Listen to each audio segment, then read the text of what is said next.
Baghdad میں ایک شخص رہتے تھے جن کا نام تھا عبداللہ بن احمد۔ ان کی ایک بیٹی تھی جس کا نام فاطمہ تھا۔ ایک مرتبہ ہوا یہ کہ ان کی بیٹی چھت پر چڑھی اور پھر یکایک غائب ہو گئی، اچانک سے وہ غائب ہو گئی۔ اب ان کو اس بات کا جیسے ہی پتہ چلا یہ بڑے بے چین تھے۔ کہتے ہیں کہ میں بہت بے تاب تھا، بے قرار تھا، میرے گھر کی روشنی اچانک سے کس طرح سے ختم ہو گئی تھی، لیکن میں خوش نصیب تھا کہ غوث اعظم رضی اللہ تعالیٰ عنہ اس وقت ہمارے بغداد شریف کے اندر جلوہ افروز تھے۔ میں بے چینی ہی کی حالت میں تڑپتا ہوا کراہتا ہوا حضرت غوث اعظم کی بارگاہ میں آیا اور میں نے آپ کو سارا واقعہ سنایا کہ کس طرح سے میری بیٹی غائب ہو گئی ہے۔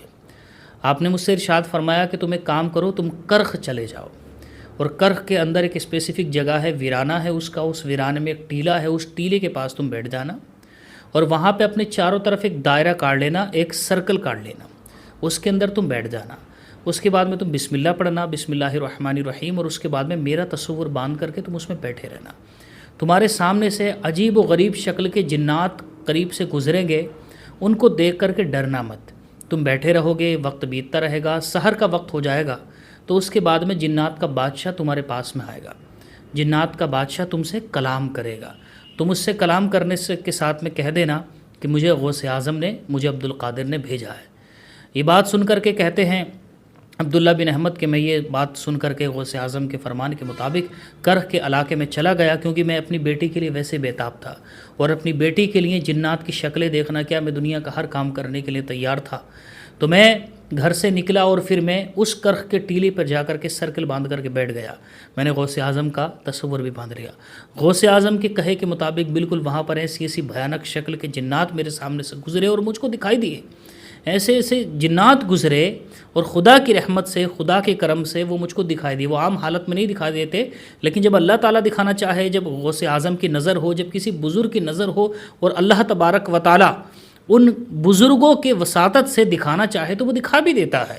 تو مجھ کو وہ جنات دکھنا شروع ہو گئے اور ان کی شکلیں بہت ڈراونی بھیانک تھی، میرا دل لرز جاتا تھا، میں کانپ اٹھتا تھا ان کی شکلیں دیکھ کر کے۔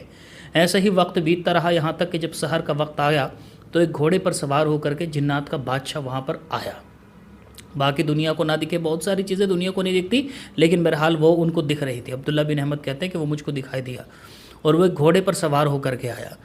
سلام و کلام ہوا، میں نے اس سے کہا کہ اس نے مجھ سے پوچھا کہ تم یہاں پر اس وقت میں کیوں بیٹھے ہوئے ہو؟ میں نے کہا کہ مجھ کو شیخ عبد القادر جیلانی نے بھیجا ہے۔ جیسے ہی جنات کے بادشاہ نے جب یہ بات سنی تو وہ گھوڑے سے اتر کر کے فوراً نیچے آ کر کے بیٹھ گیا اور اس نے کہا کہ غوث اعظم نے بھیجا ہے، بتاؤ کیا مسئلہ ہے؟ عرض کیا، عبداللہ بن احمد کہتے ہیں میں نے عرض کیا، میں نے کہا کہ اصل میں میری بیٹی جو ہے اس طرح سے غائب ہو گئی وغیرہ، پورا مسئلہ بتا دیا۔ جنات کے بادشاہ نے جب یہ بات سنی تو تمام جنات کے درمیان میں اعلان کروا دیا کہ وہ کون مجرم جن ہے اس کو حاضر کیا جائے۔ تو چند جنات اچانک سے بہت تیزی کے ساتھ میں، جلدی کے ساتھ میں ایک چینی جن کو، مجرم کو پکڑ کر کے لے کر کے آئے اور ساتھ میں بیٹی بھی آ گئی۔ آپ نے اس سے کہا کہ بھئی تو نے ایسا کیوں کیا ہے؟ تو اس نے کہا کہ تجھے شرم بھی نہیں آئی؟ غوث اعظم کے شہر سے تو نے ایک لڑکی کو پکڑ لیا، اس کو تو اپنے ساتھ میں لے گیا۔ اس نے کہا کہ میں دیکھتے ہی فریفتہ ہو گیا تھا، اس لیے میں نے ایسا کر لیا۔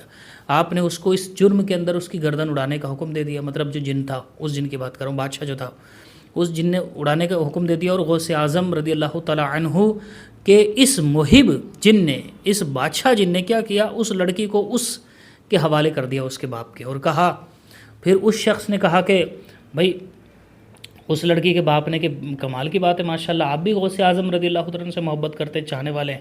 تو اس نے کہا کہ ہم محبت بھی کرتے ہیں، اور بات اصل میں یہ ہے کہ جب وہ ہماری طرف دیکھتے ہیں، وہ کتب وقت ہے اس وقت، اور جب وہ ہماری طرف دیکھتے ہیں تو ہم تھر تھر کانپنے لگ جاتے ہیں، وہ ہمارے اوپر نظر ڈالتے ہیں تو ہمیں کپ کپاہٹ ہونے لگتی ہے، اور وہ کتب وقت ہیں، اور اللہ تبارک و تعالیٰ جس کو کتب وقت بنا دیتا ہے تمام جن و انس کو بھی اس کا فرما بردار بنا دیتا ہے۔